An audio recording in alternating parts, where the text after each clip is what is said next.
चलिए बहुत बहुत धन्यवाद। लेकिन कोई फर्क नहीं पड़ता, काले गोरे से क्या फर्क पड़ता है। एक्चुअली जब आप किसी मर्सिडीज या BMW से उतरते हो तो कोई आपसे डिग्री नहीं पूछता, डिग्री वो ऑटोमेटिक वहीं खड़ी होती है नहीं? कोई भी ये नहीं पूछता कि लड़का कमाता कितना है, सब यही पूछते कि काश मेरी लड़की से शादी इसकी हो जाए तो मजा आ जाए। उस समय आदमी नहीं बोल रहा होता, उस समय वो गाड़ी बोल रही होती है। तो इससे एक चीज़ तो समझ में ये क्लियरली आ गई कि इस दुनिया के अंदर इंसान की वैल्यू तभी है जब उसके पास पैसा है। अगर पैसा नहीं है तो इंसान की कोई वैल्यू नहीं है, मुझे ऐसा लगता है। सही लगता है नहीं लगता? लेकिन अब प्रॉब्लम ये आती है कि पैसा कमाए कैसे, क्योंकि जो जिंदगी आज हमारी चल रही है उसमें मेरे को नहीं लगता है किसी के सपने पूरे हो रहे होंगे। हो रहे हैं क्या? है आप में से ऐसा कोई? नहीं हो रहे। मतलब जो जिंदगी चल रही है उससे सपने पूरे हो नहीं रहे, और ऐसे ही चलती रही तो पूरे होंगे भी नहीं। परिवर्तन तो लाना पड़ेगा। और एक प्रॉब्लम है परिवर्तन का, जब परिवर्तन आता है ना तो अपने साथ चैलेंजेस लेके आता है। क्योंकि कोई भी परिवर्तन किसी को कभी समझ में आया ही नहीं। हर परिवर्तन के साथ एक क्वेश्चन जरूर आता है, पहले तू तो हो जा, तो पहले तू तो कर ले, पहले तू तो बड़ा बन जा, उसके बाद देखेंगे क्या होता है क्या नहीं होता है या नहीं। कोई पहल करने की कोशिश नहीं करता। जैसे कि गांधी जी के लिए कहा जाता था, जब वो धोती और हाथ में वो लठ लेके निकले थे कि ये आधा नंगा आदमी क्या देश आज़ाद कराएगा, इसके पास तो कपड़े ही नहीं है। लेकिन उन्हीं गांधी जी ने देश आज़ाद करा दिया तो लोग क्या बोलने लगे, गांधी जी गांधी जी गांधी जी है, राइट। आज ये कंडीशन कर ली कि उस आधी नंगे ड्रेस में जो शख्सियत थी, आज भारतीय मुद्रा के ऊपर उनका फोटो है या नहीं? आज भारतीय मुद्रा पर उनका। तो हमेशा एक चीज याद रखो, परिवर्तन आ सकता है, परिवर्तन हो सकता है, लेकिन परिवर्तन उन्हीं की जिंदगी में होगा जो परिवर्तन लाना चाहिए। और हमें परिवर्तन लाने से रोकता है कौन? हमारे आसपास का माहौल। हम जब भी कुछ बड़ा करना चाहते हैं या बड़ा लेना चाहते हैं तो हमारा माहौल हमें बड़ा नहीं करने देता, वो हमें रोकता है। फॉर एग्जाम्पल, अगर मैं आपको बोलूं कि भैया यहां से छोड़ के अमेरिका चले जाओ तो सारे अमेरिका पहुंच गए, सारे कनाडा पहुंच गए हैं। लेकिन अगर मैं आप लोगों से बोलूं कि इंडिया में रह के भी आप अमेरिका यहाँ बना सकते हो, कनाडा यहाँ बना सकते हो, या कोई भी देश यहाँ डेवलप कर सकते हो, हम वो नहीं करते। ये फैक्ट है। हमारे माहौल ने हमें ऐसा मजबूर कर दिया कि वो हमारी सोच को डेवलप होना ही नहीं देना चाहता, और एक सोच डेवलप कर दी, अगर पैसा कमाना है तो जगह छोड़ दो। मैं कहता हूं जगह रह के भी पैसा कमाया जा सकता है। कमाया जा सकता है, नहीं कमाया जा सकता, लेकिन तरीके बदलने पड़ेंगे। और हमारी पुरानी सोच हमें वो तरीके नहीं बदलने देगी। और वो सोच क्या है? इसको थोड़ा सा आ जाओ, अपन दोनों कर ले। पहले अपन दोनों कर लेते हैं। एक बार इस बोर्ड को ले आए बीच में, मार्कर वगैरह कुछ है क्या सर? बोर्ड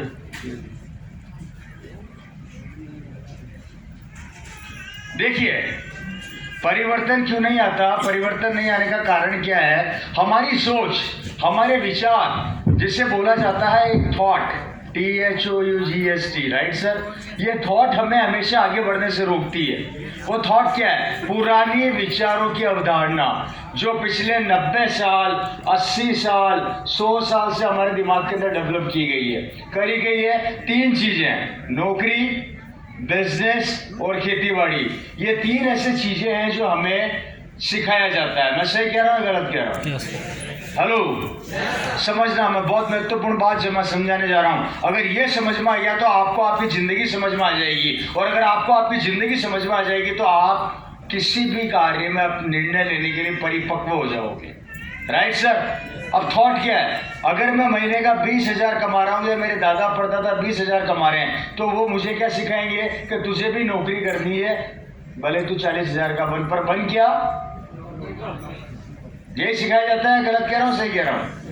ये अपने बच्चे को क्या सिखाएगा? नौकरी। ये अपने बच्चे को क्या सिखाएगा? नौकरी। और ये पूरी फैमिली एक ही ढर्रे पे काम करती है, नौकरी नौकरी नौकरी नौकरी नौकरी। बिजनेसमैन है तो बिजनेस बिजनेस बिजनेस। खेती बाड़ी है तो खेती खेती खेती, ये तीन चीजें हमें विरासत में मिली है और ये तीन चीजों की वजह से हमारे थॉट और हमारे विचार इन्हीं में चलते रहते हैं। बात समझ आ रही है आप लोगों को? अब कंपटीशन कहाँ पैदा होता है? ये पुराने विचार 1950 के हैं और अभी चल रहा है 2024। 1950 के अंदर अगर हमारे देश की पॉपुलेशन मान लो 70 करोड़ थी और वही पॉपुलेशन 140 करोड़ हो गई, लेकिन विचार तो हमारे पुराने के पुराने ही हैं, बदले नहीं हैं और यही हमें गिफ्ट में मिले हुए हैं, विरासत में मिले हुए हैं। लेकिन 2024 में इन विचारों से हम काम नहीं कर सकते, इन विचारों से हम आगे नहीं बढ़ सकते। कारण कंपटीशन। 1950 में कंपटीशन कम था इसलिए इनको काम मिला, ये सेट हुए। लेकिन 2024 तक आते आते ये कंपटीशन इतना ज्यादा हो गया कि आज का युवा, यंगस्टर, बिजनेसमैन, खेती करने वाला सिर्फ संघर्ष कर रहा है। नौकरियां मिल जाती है आसानी से, ओके। बिजनेस करोगे, ले भी आओगे। आपने जमीन बेच के पैसा ले भी आए, मान लो आप जमीन बेच के पैसा ले भी आए,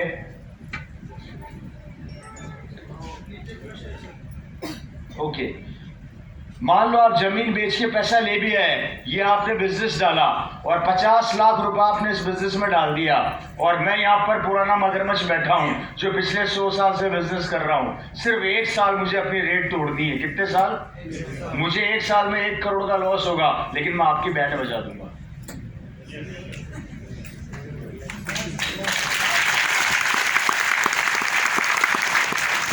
जिसे दूसरे शब्दों में कहा जाता है कि पुराने मगरमच्छ नई मछली को पैदा होने नहीं देते, उससे पहले खा जाते हैं।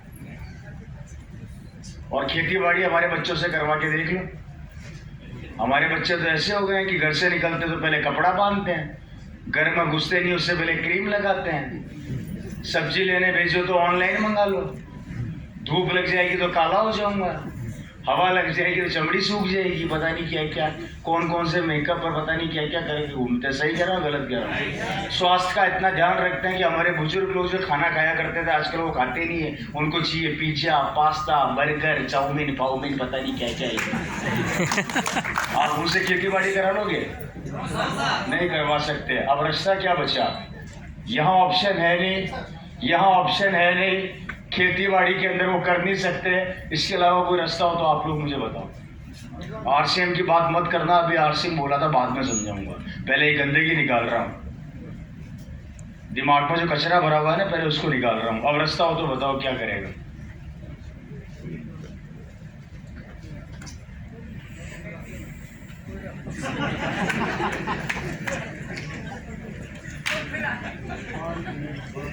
क्या ये सत्यता नहीं है? क्या ये हमारे परिवार की कहानी नहीं है? तो सोच कर देखो, जिस बच्चे को आप बड़ा कर रहे हो, जिसको रोज काजू बादाम खिलाते हो, दूध पिलाते हो, बड़ा करते हो, लाखों रुपए एजुकेशन पे खर्च करते हो, उसके बाद जवानी में उसके पास काम नहीं होता, क्योंकि एक अभिनेता अपने बेटे को अभिनेता बनाना चाहेगा, ना कि आपके और मेरे बेटे को। एक राजनेता अपने बेटे को राजनीतिज्ञ बनाना चाहेगा, ना कि आपको और मेरे को। किसी भी क्षेत्र में चले जाओ आप, कंपटीशन इतना ज्यादा पैदा हो चुका है कि हर इंसान अपने ही परिवार के बच्चे को खड़ा करना चाहता है, क्योंकि वो जानता है इसके अलावा रास्ता नहीं है। और यही हाल रहा तो ये आंकड़े हैं 2024 के। 2030 आ रहा है, क्या करोगे?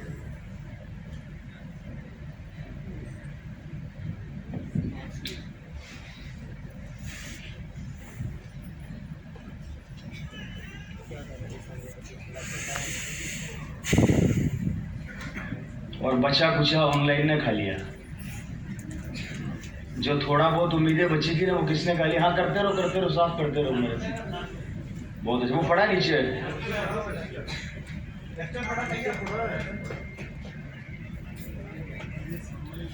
अब इधर ध्यान दीजिए, बचा कुचा किसने खा लिया? ऑनलाइन ने। पहले एक जमाने के अंदर हम सब्जी लेने मार्केट में जाते थे बंसल साहब, अब सब्जी घर आ रही है। एक जमाने के अंदर हम बैंकों में लाइन में लगते थे, अब बैंक हमारी जेब में चल रहा है। एक जमाने के अंदर इंश्योरेंस कंपनी वाला इंश्योरेंस की दुकान खोल के बैठा था, अब इंश्योरेंस फोन पे हो रहे हैं। एक जमाने के अंदर एसटीडी की दुकान खोल के एक आदमी बैठा करता था, 2 पैसा कमाता था, अब एसटीडी की जरूरत नहीं है, सबके हाथ में मोबाइल आ गया है। इसी तरीके से दुनिया तेजी से राइज करती जा रही है, लेकिन इसके नेगेटिव इंपैक्ट कोई जानना नहीं चाहता। इसके नेगेटिव इंपैक्ट ये हो चुके हैं कि हम अपने ही हाथों अपने बच्चों का फ्यूचर खत्म कर रहे हैं।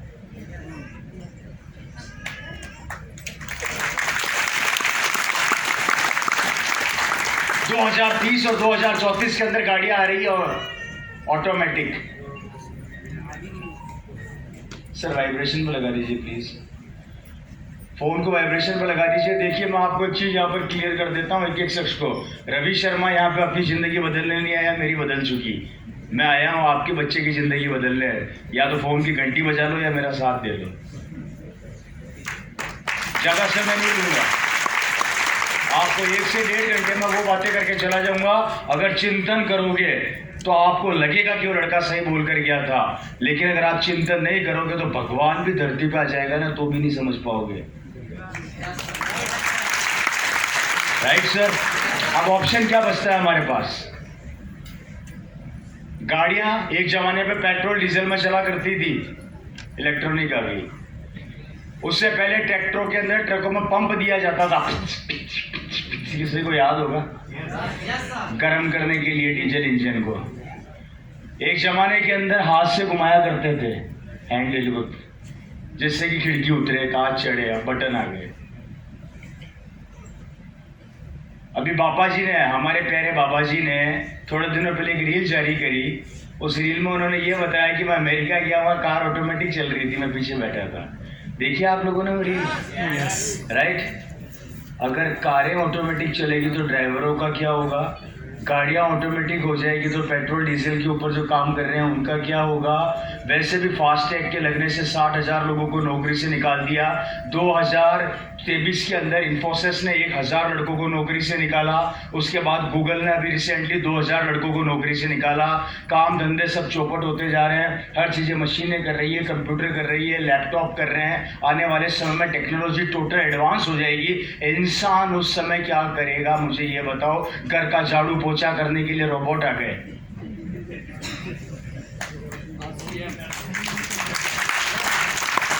बचा क्या रास्ता?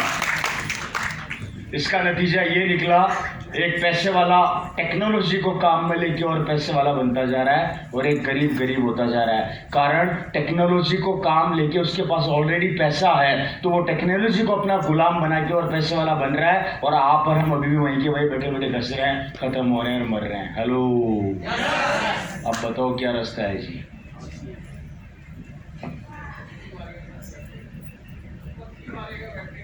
वो भी नहीं मिलेगी। अगर मक्खी भी मिल जाए तो मेरा नाम बदल लेना, उसको भी मारने के लिए रोबोट होंगे, और इस तरीके से मारेंगे कि तू पकड़ पाए नहीं पकड़ पाए मेरे भाई, वो रोबोट पकड़ लेगा एक ही बार। अब बताओ आप लोग क्या करें? और कोई रास्ता बचा नहीं तो क्या करें? क्योंकि ये तो समझ में आएगा नहीं, आरसीएम तो समझ में आएगा नहीं।